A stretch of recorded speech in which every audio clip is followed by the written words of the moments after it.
तपती आदि चो रत्तिमा भाती चंदिमा संबुद्धो तपंतंग सेठो ऐसा आभा अनुत्तरा। सूर्य दिन में तपता है, चंद्रमा रात में आभस्वार होता है, परंतु तपने वालों में संबुद्ध श्रेष्ठ है। उनकी आभा अनुत्तर है, अप्रतिम है, अतुलनीय है।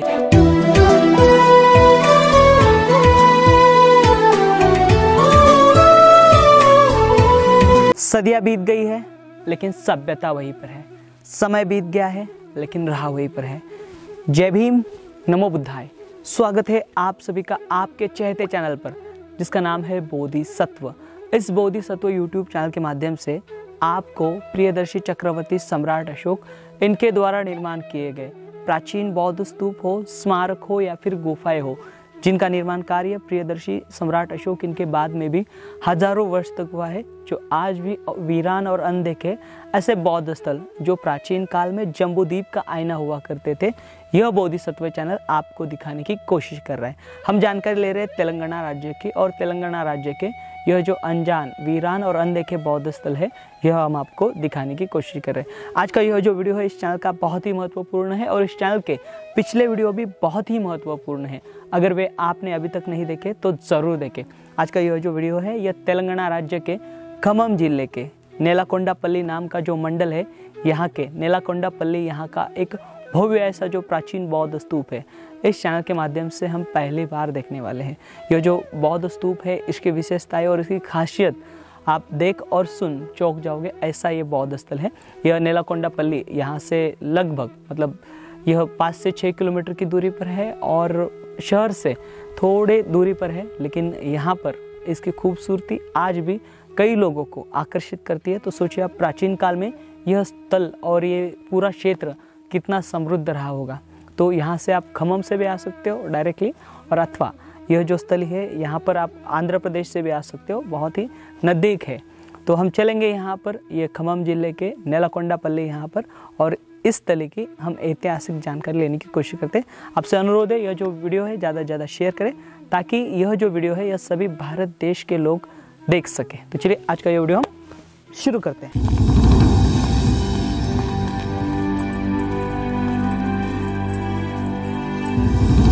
नेलाकोंडापल्ली यह स्थल खम्मम से 21 किलोमीटर की दूरी पर दक्षिण पश्चिम में और सूर्यापेट से 58 किलोमीटर की दूरी पर पूर्व दक्षिण पूर्व में स्थित है।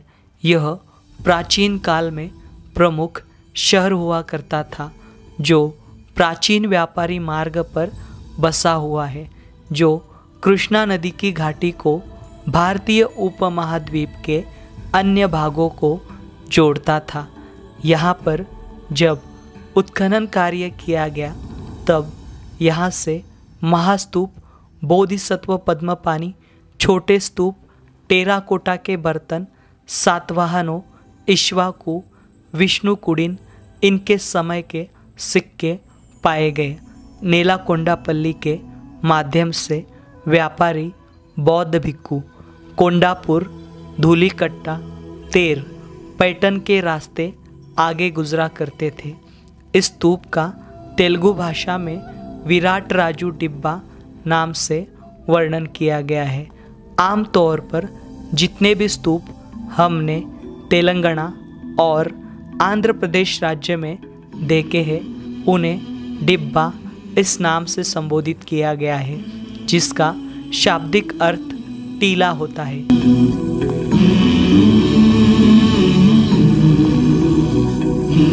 हम आए हुए हैं तेलंगाना राज्य के खम्मम जिले के नेलाकोंडापल्ली जो नाम का मंडल है, नेलाकोंडापल्ली यहाँ के प्राचीन बौद्ध स्तूप के पास। देखिए एक स्मारक जो है स्टेट आर्कियोलॉजी के अंडर में है, और यहाँ पर ये जो स्मारक है ये प्रोटेक्टेड है, इसे अच्छे से प्रोटेक्ट किया गया। और ये जो साइट है इसकी जानकारी यहाँ पर दी गई है। देखिए Buddha stupa locally name as Virat Raj गड्ढे, मतलब इस स्तूप का जो नाम है जो लोकल लोग हैं विराट राज गड्ढे नाम से जानते हैं, या फिर इरा डिब्बा इस नाम से यहाँ के जो लोग हैं वह जानते हैं।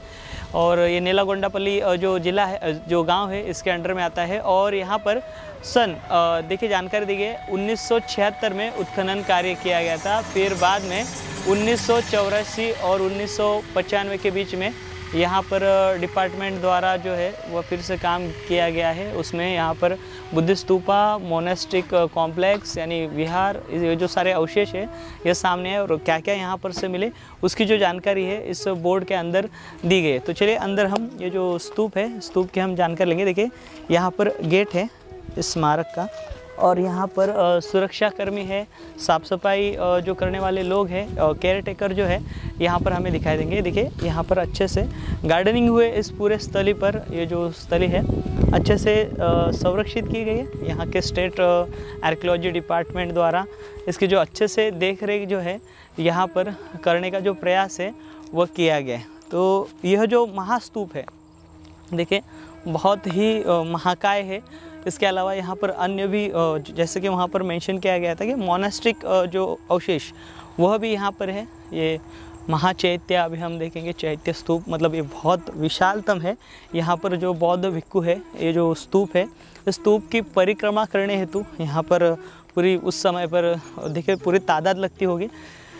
और एक विशिष्ट प्रकार का जो माहौल है यहाँ पर हमें दिखाई देता है। यहाँ पर भारतीय पुरातन विभाग द्वारा इसके बोर्ड जो है वो अच्छे से लगाए गए हैं। सॉरी, भारतीय पुरातन नहीं, यहाँ का स्टेट आर्कियोलॉजी द्वारा। देखिए सामने की ओर स्तूप, ये जो स्तूप है, ये स्तूप की जो हाइट है लगभग यानी 54 फीट की इसकी हाइट है। और इसका जो आप मतलब इसका जो सर्कल देखोगे, इसका इंटरनल सर्कल लगभग 84 फीट का है, 84 फीट का है। और साथ ही साथ इसका जो आउटर इसका जो सर्कल है वो लगभग 138 फीट इतना है। यहाँ पर देखिए लोगों की संख्या भी हमें इस स्थली पर दिखाई दे रही है। अमूमन ऐसे स्थलों पर लोगों की संख्या नहीं दिखाई देती, लेकिन यह जो स्थल है यह मंडल होने के साथ साथ यहाँ पर शहर भी है, उसके कारण यहाँ पर लोग जो है अमूमन हमें दिखाई देते हैं। ये देखिए यहाँ से ये जो स्तूप है, महाकाय स्तूप, देखिए इस प्रकार से हमें दिखाई देता है। इसका 4 एंट्रेंस जो अमूमन हम देखते हैं हर एक स्तूप के यहाँ पर, तो यहाँ पर भी हमें एंट्रेंस दिखाई दे रहे हैं। और ये जो स्तूप है यह चक्राकार स्तूप है। ऊपर आप देखोगे तो आरे आरे है और स्टेप बाय स्टेप है, मतलब यहाँ पर स्टेप हमें ऊपर के हिस्से में दिखाई देंगे। आइए इस साइड में थोड़ा सा जो धूप है, धूप के कारण में आपको दिखाई नहीं देंगे, लेकिन इसका जो स्ट्रक्चर है वह लाजवाब है और इसको किसी भी प्रकार की जो है हानि नहीं पहुंची है। देखिए बहुत अच्छे से इसको प्रिजर्व किया गया है। और सबसे महत्वपूर्ण बात कि ऐसे स्थलों पर लोग नहीं रहते, लेकिन यहाँ पर लोगों की संख्या जो है गार्डनिंग की गई है और अच्छी सुविधा जो है यहाँ पर मुहैया कराई गई है। इसके लिए यहाँ पर लोग जो है हमें दिखाई दे रहे हैं, नहीं तो अमूमन ऐसे स्थलों पर लोग नहीं रहते। देखिए कितना लाजवाब है। और इसका प्रदक्षिणा पथ देखिए, इसका एंट्रेंस देखिए, बहुत खूबसूरत है, अभी भी शानदार है और बहुत अच्छा और बहुत ही नायाब यह जो बौद्ध स्तूप है हमें यहाँ पर दिखाई देता है। यह जो स्तूप है हमने जानकारी देखी, कुछ जानकारी हमें यहाँ पर ईसा पूर्व 1ली शताब्दी का स्तूप होने की मिलती है और कुछ जानकारी जो है ईस्वी 1ली शताब्दी में यह जो बौद्ध स्तूप है इसका जो निर्माण कार्य है वह किया गया है, ऐसी जानकारी हमें प्राप्त होती है। और साथ ही साथ यहाँ पर एक ओटिव स्तूप भी है जिसकी जानकारी मैं आपको जल्द ही दूंगा। देखिए ये स्तूप ऊपर देखिए, आपको यहाँ से आपको लेयर दिखाई दे रहे अलग अलग प्रकार के। देखिए यहाँ पर एक ग्राउंड देखिए, इसका ये ग्राउंड आप देखिए, इसके ऊपर वाला जो है फर्स्ट एक लेयर देखिए जो प्रदक्षिणा करने के लिए जो लेयर है वो, उसके ऊपर एक लेयर है। उसके बाद मतलब जो यहाँ पर जो चक्राकार है वो अलग अलग लेयर में बटा हुआ है। देखिए अलग अलग लेयर है, उसके ऊपरी हिस्से तक यहाँ पर लेयर हमें दिखाई देते हैं। तो ये जो स्तूप है इस प्रकार का है, बहुत ही महत्वपूर्ण है। यहाँ पर देखिए सातवाहन हो या फिर इक्ष्वाकु हो, इनके माध्यम से पूरे आंध्र प्रदेश राज्य में जो है ऐसे स्तूपों और स्मारकों का निर्माण किया गया है। और अमूमन जितने भी इंडिया में मतलब भारत भर में जितने भी स्तूप निर्माण किए या फिर उस समय पर जम्बूद्वीप में जितने भी स्तूप निर्माण किए गए थे, उनकी जो नींव है सम्राट अशोक इनके काल में की गई थी, या फिर सम्राट अशोक इनके द्वारा जो 84,000 स्तूप निर्माण किए गए हैं, वही उसी समय पर यहाँ पर पूरे देश में और साथ ही साथ यहाँ पर आंध्र प्रदेश में भी स्तूपों की नींव रखी गई थी। उसके बाद फिर सातवाहन और इक्ष्वाकुओं द्वारा यहाँ पर स्तूपों में इम्प्लीमेंट किया गया था। देखिए यहाँ पर ये जो महास्तूप है, इस महास्तूप के साथ साथ यहाँ पर एक ओटिव स्तूपा है। ओटिव स्तूपा भी हम देखेंगे, बहुत ही खास यहाँ का ओटिव स्तूपा है। और ऐसा ओटिव स्तूप आपने यहाँ पर ये जो बौद्ध स्थली है, मतलब अभी ये आप महास्तूप देख पा रहे हो जिसके मैंने आपको जानकारी दी। यहाँ पर एक ये बोर्ड लगाया गया है, मतलब इसका उद्घाटन कब हुआ या फिर अमूमन हम स्थलों जो बौद्ध स्थलों पर देखते हैं वैसा। और यहाँ पर देखिए छोटे बच्चे और बुज़ुर्ग लोग भी आते हैं, इसके कारण यहाँ पर बाग बगीचा उस तरीके का जो मतलब स्वरूप है यहाँ पर हमें दिखाई देता है इस पूरे क्षेत्र में। ये देखिए अभी हम स्तूप के काफ़ी नज़दीक आए हुए, यहाँ का यह बहुत ही महत्वपूर्ण ऐसा स्थल और ये बहुत ही महत्वपूर्ण ऐसा जो स्तूप है अभी यहाँ पर आपके सामने देखें। यहाँ पर अभी से फ़िलहाल सीमेंट से लेपिंग कराई गई है इस स्तूप को। देखिए यहाँ का ये ओटिव स्तूप बहुत ही लाजवाब था, इसे रिस्टोर करने का जो प्रयास है यहाँ पर किया गया है। देखिए जैसे अमरावती का जो स्तूप है जिस प्रकार से, ठीक उसी प्रकार से अमरावती स्तूप के बराबर इसकी जो डिज़ाइन है वह यहाँ पर दी गई है, लेकिन ये ओरिजिनल था। यहाँ पर अभी फ़िलहाल प्लास्टर का काम दिखाई देता है हमें। ऊपर की तरफ देखिए यहाँ पर वेदिका दिखाई दे रही है और इस प्रकार से जो स्तूप है यहाँ पर हमें दिखाई दे रहा है। तो ये जो स्तूप है, स्तूप का जो निर्माण कार्य है लगभग 3री से 4थी सदी में किया गया है, ऐसी जानकारी हमें प्राप्त होती है। यहाँ पर जो प्रदक्षिणा पथ है, प्रदक्षिणा पथ के ऊपर चल रहे हैं, बहुत ही बड़ा इसका प्रदक्षिणा पथ है। और ऐसे प्रतीत होता है यहाँ पर जो प्राचीन काल में भिक्खु होंगे वो यहाँ पर वंदना किया करते होंगे, वो यहाँ पर प्रेयर किया करते होंगे, क्योंकि स्तूप की बनावट ही ऐसे प्रतीत होती है। यहाँ पर जो नेलाकोंडापल्ली है, ये प्राचीन काल का एक व्यापारिक केंद्र था और साथ ही साथ यह बौद्ध धर्म का केंद्र भी था।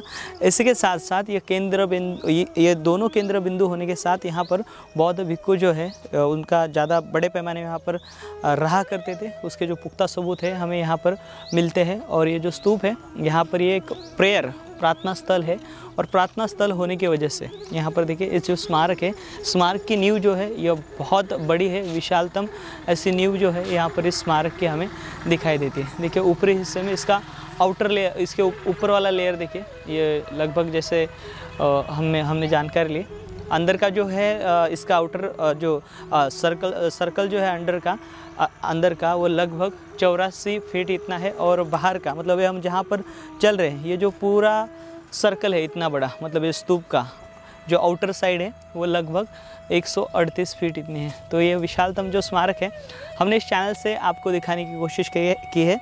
और इसी प्रकार से आपको पूरे तेलंगाना राज्य हो या फिर आंध्र प्रदेश राज्य हो, इनकी जो जानकारी इस चैनल के माध्यम से आपको मिलने वाली है। अगर आप तेलंगाना और आंध्र प्रदेश इन राज्यों में से हो, अगर आपको कुछ ऐसा स्थल दिखाई दिया हो या फिर आपको लगता है कि वो बौद्ध स्थली हो सकती है, ऐसे स्थलों की जानकारी आप हमें देख सकते हो, ताकि हम हमारे अगले रूट में जब यहाँ से गुजरेंगे तो कुछ रहे या फिर बचे कुछ जो स्थल है वो आपको फिर से वहाँ पर विज़िट कर सके और उसकी जानकारी आपको दे सके। तो हम मिलेंगे अगली वीडियो की जानकारी के साथ, तब तक आप अपना ख्याल रखें। देखिए यहाँ पर हम आभार व्यक्त करेंगे मल्लेपल्ले लक्ष्मण साहब, बुद्धवनम प्रोजेक्ट के स्पेशल ऑफिसर, उनकी सहायता हमें इस चैनल को मतलब तेलंगाना इस राज्य में बड़े पैमाने में मिलती है। साहब के पहचान से हम यहाँ पर ऐसे स्थलों पर आ पाते हैं और यहाँ पर स्थानिक जो है वो हमसे जुड़ते हैं। तो हम उनका आभार व्यक्त करते हैं पूरे बुद्धवनम टीम का।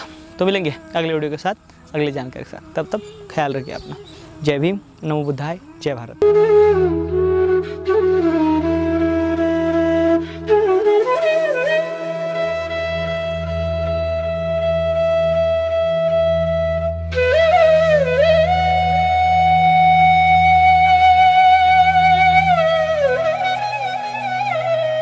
Thank you.